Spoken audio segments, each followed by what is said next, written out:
Think about how the weather in your area has changed since you were a child. Has the weather turned warmer over time? If you live in an area that gets snow, are you still experiencing a white Christmas every year? If you live in northern Pennsylvania like me, you're surely experiencing the discomfort of hotter summers and warmer, rainier winters. These changes are direct results of climate change. Intense storms, rising sea levels, melting glaciers, and worst of all, rising temperatures worldwide. And yet, many people still refuse to believe that climate change exists. Unfortunately, we're past the point of denial on this issue. Climate change has an effect on every single person alive today, as well as those who will come after us in the future. As someone who closely follows the status of climate change, I feel that the ignorance to this problem is no longer an excuse. Today, I'm going to talk about what climate change is, why it's a non-deniable issue, and what you should be doing to address it on a personal level. So, what exactly is climate change? This may surprise you, but many still don't know and find it daunting to keep up with the issue. Some people still need answers to basic questions.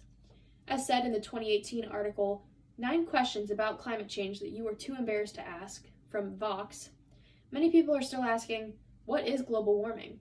How do we know global warming is real? And how do we know that humans are the cause of global warming? While not everyone may know the answers to these questions off the top of their head, time is running out for them not to be familiar with these ideas. As defined in the article, What is Climate Change? From NASA, climate change is the long-term change in average weather patterns that come to define Earth's local, regional, and global climates. Regardless of where you live, you've surely seen or heard the effect of this idea. And yet, people still deny the reality and severity of this situation, but the evidence is everywhere. Change in weather patterns have a broad range of observed effects that go hand in hand with this term. The article, simply titled Evidence by NASA, discusses some of the biggest red flags of climate change. To start, the climate's average temperature has risen almost 2 degrees Fahrenheit since the 19th century. Most of this warming has taken place over the last 40 years. Similar to the atmosphere, the oceans have been warming as well. Water holds heat, and the ocean is no exception. The top 100 meters of the ocean have warmed 0.67 degrees Fahrenheit since 1969. It takes a lot for a big body of water to change its temperature, so this number is especially startling.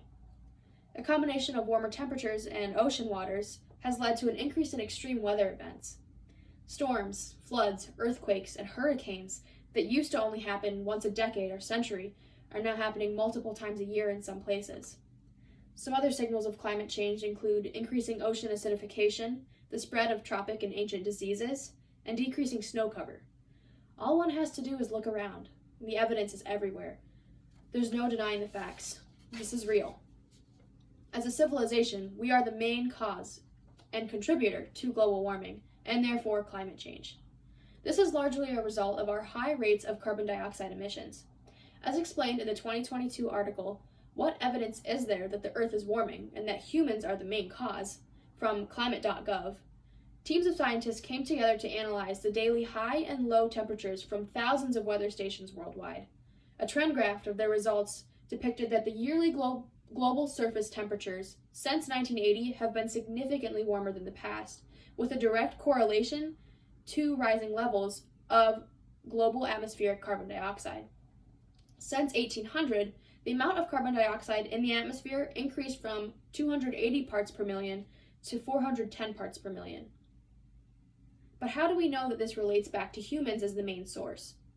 The article goes on to explain that we know from both its rapid increase and its isotopic fingerprint that the source of this new carbon dioxide is fossil fuels, and not natural sources like forest fires, volcanoes, or outgassing from the ocean. While said sources do naturally contribute to the atmospheric levels of carbon dioxide, they hardly compare to the damage that's been done by fossil fuels and anthropogenic sources. And yes, the Earth does go through periods of global warming and cooling. That's how ice ages occur. Temperatures drop, temperate places get colder, the ice spreads, and then temperatures rise again. But the rate at which temperatures are currently rising is far from the natural source. The Earth is basically screaming at us to listen, and yet most people won't.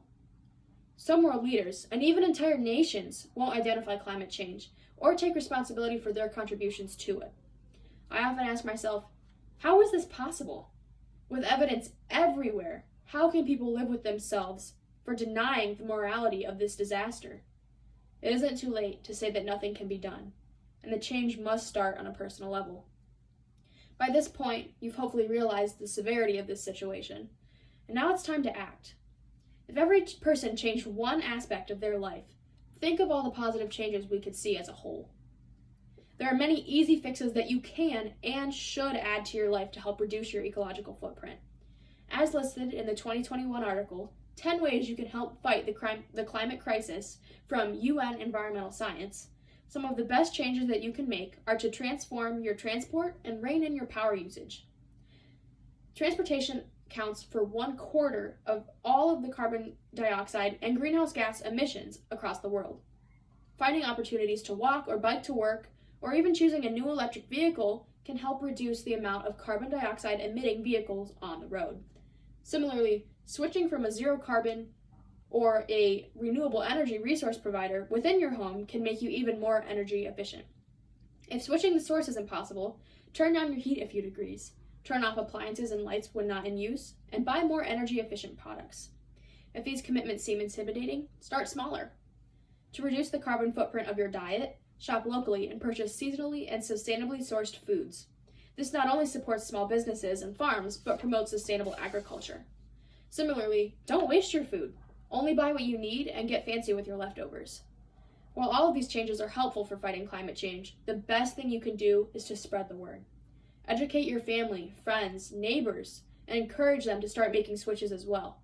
Even better, put your vote to power and put political pressure on the people that can lead us and make them feel the demand for change. You don't have to fight this alone. If we fight together on climate change, I have the hope that we will fix the damage before it's too late. Now, get out there and be the change.